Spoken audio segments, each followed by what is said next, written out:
Okay, let's dive into one of the most brilliant and, frankly, bizarre experiments in all of literature, Virginia Woolf's Orlando. Now, this is a book that's disguised as a biography, but it's really a masterclass in breaking every single rule about how you're supposed to tell a life story. So, let's just start with the wild premise at the heart of it all. I want you to imagine a character, a nobleman born way back in the Elizabethan era, who just doesn't die. They keep on living, watching centuries of English history unfold right before their eyes.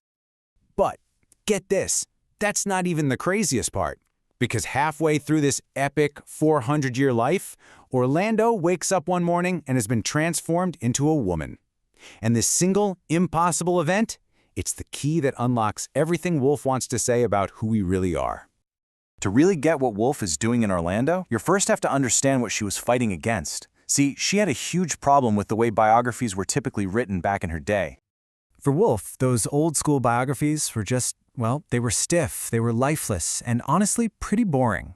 They were completely obsessed with things like public achievements, key dates, and official documents.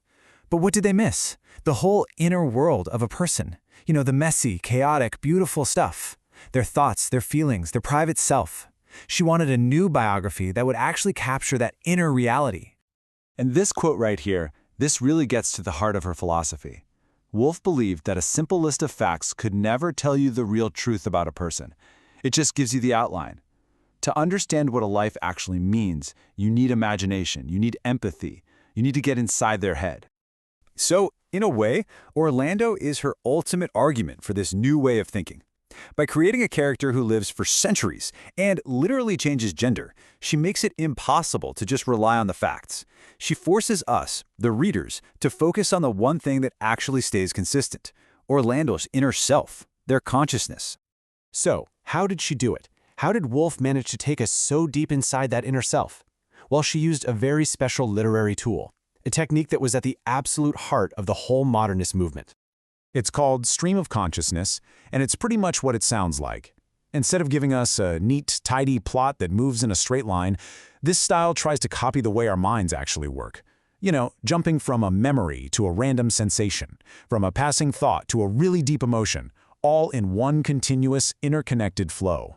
So, for example, we might be right in the middle of a scene, and all of a sudden we dive deep into Orlando's mind, and they'll remember a promise they made centuries ago.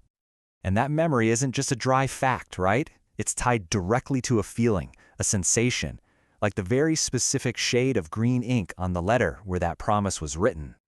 And then that color green, in turn, might trigger a sudden and what seems like a totally unrelated feeling of loneliness that they felt in a completely different century. That is the psychological truth Woolf was chasing, not just a simple list of what happened next.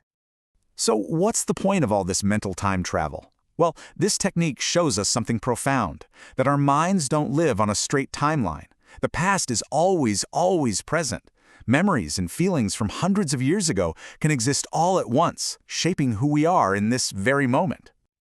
Okay, so Woolf uses these big ideas about biography and consciousness to tackle her most radical question of all. What even is gender? Is it something we are deep down, or is it something we're all taught to do?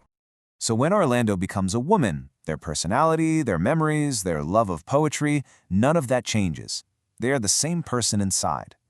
But the way the world reacts to them, it changes completely. As a man, they had freedom, authority, respect.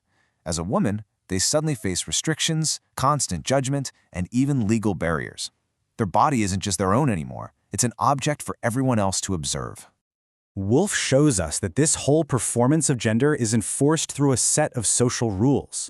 First, there's the clothing. The dresses of the era literally restricted a woman's movement. Then there are the manners and behaviors she's suddenly expected to adopt. And finally, you have the crushing weight of what society expects from her, which limits her ambition and her potential. Gender, Woolf is arguing, is like a costume that we are all forced to wear. And this, right here, is the absolute core of her entire experiment. By keeping Orlando's stream of consciousness consistent, by showing us that the very same person is inside that body, Woolf argues that our fundamental identity is completely separate from the gender society slaps onto us. The differences we see aren't about inner nature, they're created by how society treats us. So what's the big takeaway from this wild 400-year journey? It's that Woolf is showing us that our true selves aren't simple or fixed. Our identity is fluid. It's layered with all of our past experiences, and it can't be and shouldn't be stuffed into the rigid boxes of biology or social rules.